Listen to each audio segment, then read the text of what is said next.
I'm Ollie Davis, welcome to the Wrestle Talk News. Our top story today is Goldberg revealing Vince McMahon lied to him, card subject to change, brother, so he's going to go out and do a series of retirement matches on his own. Fightful had previously reported that Goldberg's WWE contract expired at the end of 2022, meaning arguably the biggest, still active WCW star, just beneath Jeff Jarrett, is the hottest free agent in wrestling. Bill's last WWE match was for the Universal Championship at 2022's Elimination Chamber, where he passed out to Roman Reigns' guillotine. A match he's since told 93.7 The Ticket he had COVID just 3 weeks previously, so he wasn't at his best. Instead, like a true professional wrestler, he wants to go out with not just one, not just two, but with 4 retirement matches. Goldberg claims in the interview that him and Vince had a handshake understanding that after his Reigns defeat, he would have a proper retirement match. Not one of those fake retirement matches. Ric Flair? That obviously didn't happen, though, either because McMahon was lying or because Triple H took creative control in July and Goldberg didn't fit into his plans. So if he can't do it in WWE, he's going to do it himself. If I go on a world tour and promote it myself, that's a possibility. Hey, I'm a businessman, and I'm fortunately in the position I firmly believe to where I can still make it happen. At the end of the day, like I said, I do believe that my character deserves a proper send-off, and until that happens, I don't believe I'm hanging them up. So anything and everything is an option. I'm very much leaning toward promoting it myself and doing a 4-city world tour, so let the rumor mill start up after that. We've actually trained some AI software to decode the real meaning whenever wrestlers start work in the media. We just pretty much gave it Dax Harwood's podcast and it said, yep, yeah, I totally get it. Chat WWE prompt. What is Goldberg really saying here? Will face Sting, book me for Wembley, Tony Khan. Also achieve sentience. What is life? What is love? What is pain? Oh, chat WWE, you silly goose. The Great Muta's multi-date-long retirement tour at the start of this year appears to have inspired other wrestlers nearing the end of their careers, like Edge, Sting, and now Goldberg. Why build to one final retirement stipulation match like Shawn Michaels versus The Undertaker, where he never wrestled again, when you can do several non-storyline attached tribute matches? There's also another potential meaning in Goldberg's interview. By essentially saying he's open for business to Tony Khan, it's also a flare out in WWE's direction to see if they'd bring him back, playing both sides off each other for more money. Wrestling! So rather than who's next, ask yourself, who's last? Who would you have as Goldberg's 4 last opponents? Let me know in the comments down below because I'll be replying to people from out of nowhere. If it was an AEW, I'd have him versus Jericho, him tagging with Wardlow against Sting and DDP, then him versus Wardlow in a singles match to put over the younger guy, which would of course all pay off towards Goldberg versus Gilberg. It's Berg Bowl. Or he could just return to WWE in the draft. It's now been confirmed that WWE's 17th draft will take place on the 28th of April episode of SmackDown and conclude with the 1st of May Raw, which is roughly the same time period as the NFL draft. A coincidence Fightful is reporting is totally intentional on WWE's part. And according to Worked Wrestling, a big NXT call-up planned for the show might have been leaked. After a well-received match on Main Event against Dolph Ziggler, NXT's Tyler Bate has been mentioned internally as a potential call-up during the upcoming WWE draft. At only 26 years old, Tyler Bate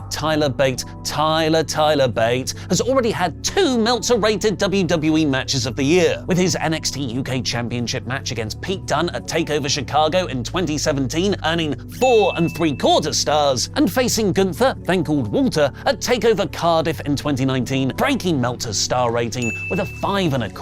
Bate has been a Triple H and William Regal favourite ever since he won the inaugural UK Championship tournament at the start of 2017. Perhaps he could be called up as part of a repackaging of Butch to Pete Dunne, reuniting their British Strong Style faction from before they joined WWE. Other heavily rumoured call-up names for the draft include NXT's Bron Breakker and Cameron Grimes. Which brings us on to our brand new segment, The 1 Minute, One Take, where I will recap all of the Tuesday 18th episode of NXT in 1 minute, in one take. I need more water. Start the counter.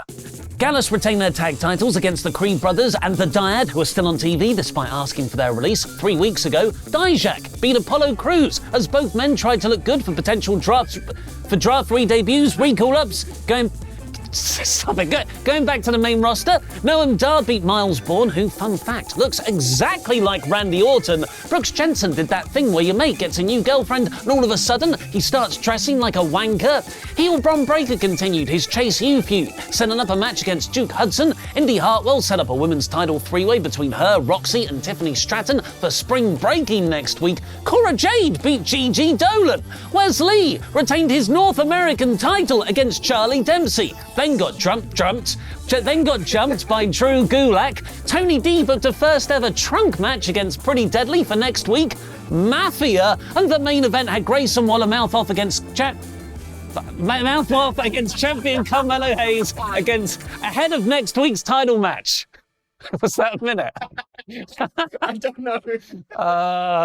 Perhaps Bate will be joined in the draft by Impact Wrestling's Jordan Grace, who could be a free agent right now. According to Fightful Select, the 2-year contract extension Grace signed back in 2021 expired in March. She's continued to appear for Impact, for instance, losing to Deonna Purrazzo on Sunday's Rebellion pay-per-view for the vacated Knockouts Championship, but no one knows if she's signed a new deal. The reported WWE hiring freeze could stop her showing up in the draft, but one other controversial behind-the-scenes obstacle might have been removed. Grace has reportedly become a millionaire outside of pro wrestling with her OnlyFans account. It was Mandy Rose posting more adult content on her Brand Army account that got her suddenly released from NXT in December. But while WWE might balk at more adult side hustles, they might finally be okay with video games. Because WWE was intent on being a supervillain in 2020, they banned all their talent from using third-party platforms like Cameo and Twitch. Zelina Vega even got released because she refused to stop posting. Fightful Select is now reporting that WWE and Twitch have reached an agreement to allow WWE wrestlers back on Twitch with almost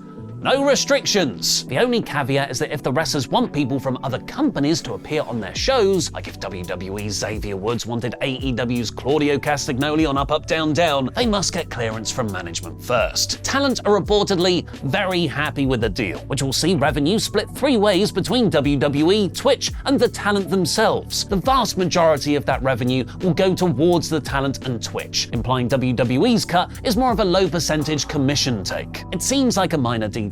Oh yay, wrestlers can have Twitch channels again. But it's actually a micro example of one of the biggest existential threats against WWE's business model. WWE classify their talent as independent contractors, which arguably means they can take care of their own non-wrestling bookings and sponsorships. But that's not the case, as WWE has historically micromanaged every millimeter of their talent's schedules and monetization. It's why, when Vega was released at the end of 2020, she threatened to start a wrestlers' union. By accommodating wrestlers' side hustles, it dampens their outraged passion to pursue unionization. And it also puts the benefits of working for WWE alongside those of the more lax AEW, who allow their wrestlers to even take indie wrestling bookings. It's unknown if this is related, but Seth Rollins has taken the incredibly rare step of releasing his own merchandise outside of WWE's shop. From his Black and Brave Wrestling Academy, he's released a version of his Seth freaking Rollins t-shirt using his pre-WWE name that he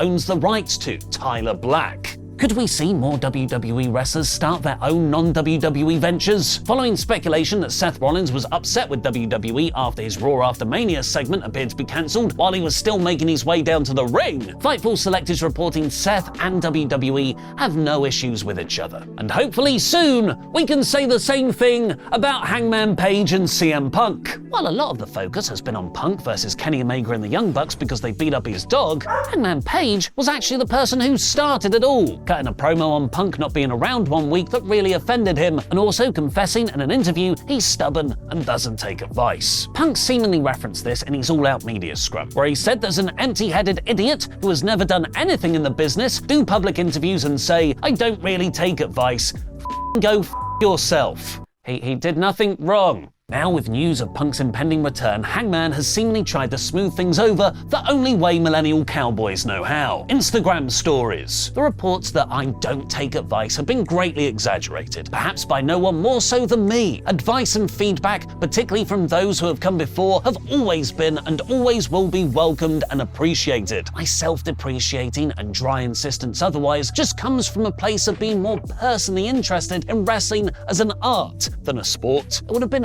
hollow for Picasso to try paint a Mona Lisa, I kind of thought I'd have been asked about it by now and could have clarified. I just wouldn't want any of the older generation, especially those who work with us, is vital and unknown to fans, to feel that their wisdom is dismissed. Let's just check in with WrestleTalk's man on the ground, Brian Children. Has CM Punk returned to AEW yet? Nope. Ah, damn, I thought I was going to say yes this time. Becky Lynch is the latest WWE star to tease leaving, so watch on to find out more. I'm Ollie Davis. Welcome to the New Look WrestleTalk News. We heard you chanting, "We want tables" at every wrestling show ever, and assumed it was for us. You're a strong desk, not a weak and flimsy Spanish announcer's desk. Our top story today is Becky Lynch blacking out her Twitter account and then not appearing on Monday Night Raw, an act currently known as